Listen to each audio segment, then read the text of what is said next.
कुंभाराच्या घरी तिथंच मुलीशी लग्न केलं, पिंचिक अडकवलं त्यांनी, समजलं का नाही? आणि तिथं संसार थाटला त्यांनी.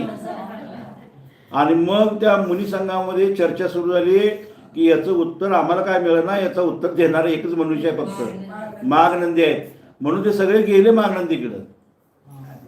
काय आणि माघनंदी गेला, अरे म्हणा माझी अजून एवढी किंमत आहे, काय माझा अजून एवढे ह्याचं ना हे भाऊ, लगेच दीक्षा घेतली.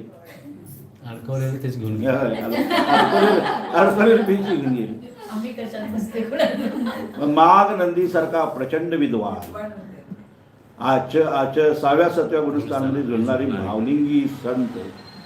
मग त्या आणि बरं आत्ता झाले असं नाही, किती वर्षापूर्वी झाली कुठं का म्हणजे आता एक बिघडले सगळं.